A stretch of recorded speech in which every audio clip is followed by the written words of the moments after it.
come out and apologize to people for getting them to vote for Trump. I'm very sorry about that. Now, it's not the first time I've been wrong in my career, and it certainly won't be the last time I'm wrong in my career, but with God as my witness, there are 3 things that I do want to apologize for. Number 3, getting people to vote for Donald Trump.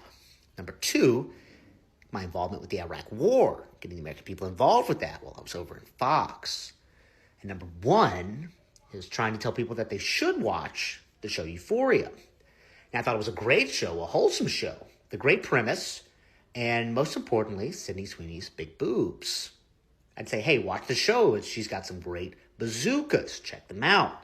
What I didn't know is that there was going to be a plot line involving a trans student and hooking up with an adult male. I'm sorry. You and I and everyone else who supported him, you wrote speeches for him, I campaigned for him. I mean, we're implicated in this for sure. It's not enough to say, well, I changed my mind, or like, oh, this is bad, I'm out. You and me and millions of people like us are the reason this is happening right now. You know, we'll be tormented by it for a long time. I will be. And I want to say I'm sorry for misleading people. It was not intentional. That's all. Hey, Tucker, this is not just a situation where you chose the wrong horse in a race. It's not like you just showed up at one rally that looks suspiciously like a recreation of a 1930s German rally in the same building. You were a paid propagandist for this man. On television, on a purported news network, you agreed with every one of this man's lies every weeknight. No matter how preposterous, no matter how dangerous it was, you went along with the liar every single time, and you gave justifications for millions of people to go along with his lies. You trained people to believe him no matter what their instincts said about him. And in 2020, when that lying liar who lies about absolutely everything told one too many lies and lost his job, he decided to double down with an even bigger lie that you went along with as well. The lie that he won something that he didn't. And every single night after he clearly lost, you bolstered the lie. You knowingly platformed liars.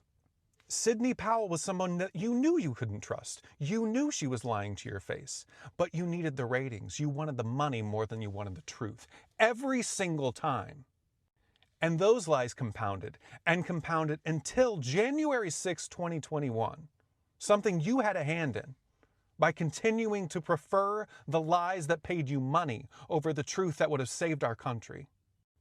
And what's worse is it didn't stop there with an attack of the Capitol during a joint session of Congress for the express purpose of overturning the government. Your lies continued after that, including lying about the FBI. You started that lie on national television, that the FBI was at the center, not the man who continually lied alongside you about the result of that election. That wasn't the impetus. That wasn't what caused that attack of the Capitol.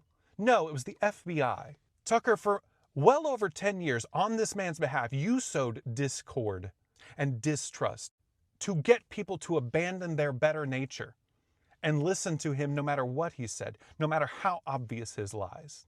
So no, one tepid apology in the middle of a podcast that you're hoping people will listen to for more money isn't good enough for me. You're a traitor just like the rest of them. And as far as I'm concerned, you broke the window that allowed the flood into the building that day. You didn't get deceived. You were the deceiver. Tucker Carlson, you can quite literally go into the othermost parts of my ass and Kissy and any of your other comrades that want to come out saying that dealing with that man on Pennsylvania Avenue was not intentional, and that you made a mistake that's going to haunt you for the rest of your life. Y'all can quite literally shut the hell up. The damage is done now. Like people said, it was an open book test and you failed it.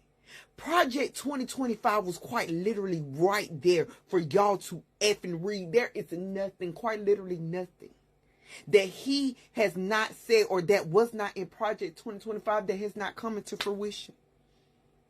You can't tell me nothing about his character that you did not know of, because you saw it on multiple occasions, and most of y'all voted for him for not 1, not 2, but 3 times. Miss me with the bullshit. Y'all can save it. Because we don't want to hear it. And maybe y'all are coming out, I guess, to sway the vote from Democratic to Republican. So maybe the midterms will be different for y'all. So, I don't know what your motive is. Of course, it's because it's not panning out the way y'all thought it would. All this stuff is now affecting you all, so now y'all want to speak, but when it was affecting brown and black people, y'all didn't care. So quite literally, y'all can save y'all speeches, because we don't want to hear it. The inevitable is happening. The thing we as black people have known all along about this administration in power, how our rights were being infringed on, how the country would spiral, how women's bodies would be controlled, how education would be gutted, and how the rich would get richer and the poor would get poorer. Because the only difference between this... You and I and everyone else who supported him, you wrote speeches for him, I campaigned for him, we're implicated in this for sure. But the question does present itself immediately, like, what is this? Was this always the plan? You don't want to be a conspiracy nut, but clearly there were signs of low character. We knew that. There are aspects of his personality which are obviously not good and that we've mostly just chosen to overlook. He's not a moral man. He's obviously not the greatest husband in the world. Cost of American lives isn't the motivator. It's just that Trump has moved on to other things because he has the attention span of a gnat. And what American is this helping? Besides the industrial war complex, I just don't know. I don't understand. So yeah, that's what our president's up to, and it's been baffling. Isn't you had a change in morality or a different point of view. You're just now impacted. And what a spineless way to live. You say to yourself, I'm okay if marginalized groups are impacted as long as my positioning as a white person is unchanged in this country. We knew. So when you ask, what does the black community see that we don't, that's allowing them to totally let go? We saw you. We saw our parents and grandparents fight for their rights as humans. We saw how at every turn, the only thing people in America, white American men, and those white American women who feed into racism and the patriarchy want is capitalistic system where black people don't benefit, women stay in their place, the masses remain uneducated, and America stays white. So yes, we knew. MAGA voters are speaking out against Trump. Farmers are watching crops rot because of tariffs, federal workers losing jobs they thought were safe, veterans seeing benefits get cut. But none of this is shocking because the policy didn't change. Their proximity to it did. This pattern is as old as oppression itself. If we go back to the Reconstruction era after the Civil War, poor white and black farmers were in the same economic boats, exploited by the same landowners, crushed by the same debt systems. They actually started organizing together. The populist movement was building real cross-racial working class power, but the planter class got panicked. They did not want poor people joining up against wealthy people. So they did what ruling classes always do. They offered poor white farmers something black farmers couldn't have: social status, the feeling of being above somebody. Jim Crow wasn't just about hate.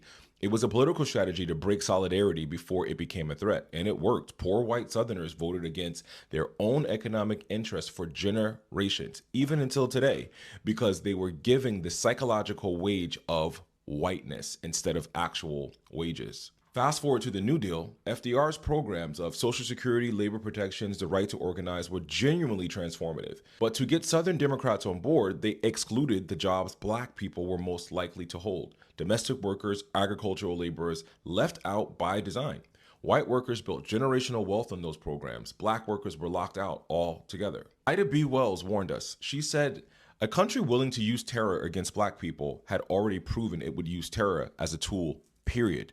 The weapon doesn't retire once it's done with one group. MLK said in the Birmingham jail, he wasn't just frustrated with the segregationists, he was frustrated with the white moderates who thought they could stay comfortable while injustice ran its course. Injustice doesn't run its course. If we had built and defended the political infrastructure to protect minority rights when black communities were screaming that these systems were dangerous, everyone would have protections right now and rights today.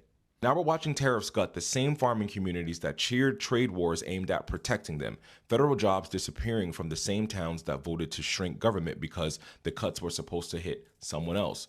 The tools they're using on immigrants, on black voters, and now the white working class Americans, those same tools are now pointed somewhere new. You cannot outsource your freedom to someone else's oppression and expect to stay free. You ask black people, what did we see that you didn't see? We saw our story and our history. I've seen several posts to this effect today. Woke up this morning agreeing with Tucker Carlson. That's how you know the moment we're in is upside down. There's also stuff like this, where he said, have you considered listening to people who had the moral clarity to see through Trump from the beginning? Just a thought, rather than listening to Tucker Carlson, which infers that there is some sort of moral clarity, belated or otherwise, that we're getting from Tucker Carlson right now. And that could not be further from the truth. Tucker Carlson was just one of the many people who understood Trump was their door into fascism, and now they have new plans that do not involve Trump. Tucker Carlson does not agree with you, and you for damn sure do not agree with Tucker Carlson. He is a Christian nationalist, white nationalist, who sees Trump as a rogue, as somebody who is now potentially damaging to the long-term viability of their push for Christo-fascist control of the U.S. government. Tucker Carlson did not wake up and think that Trump is suddenly too racist or warmongering for him. He woke up realizing that Trump is ineffective at it. This is the same playbook in a different font from the whole Nick Fuentes thing. These people see Trump as somebody who opened the door to white nationalist extremism that is now tied into right-wing Christian extremism. And that's great. He opened the door. And now he is counterproductive to that movement. Now that they feel like they have enough of a foothold in the government, they see Trump as a barrier to that. They don't want to see Trump replaced or held accountable for any of the things that the left wants to see him replaced or accountable for. They want him to move out of the way so that they can continue pushing their agenda of Christian white nationalism. And by the left being like, wow, he's really like coming around to our side of things. No. He is very much not. In fact, there's an ideological shift here that Tucker wants to make that is very much not in line with what we want whatsoever.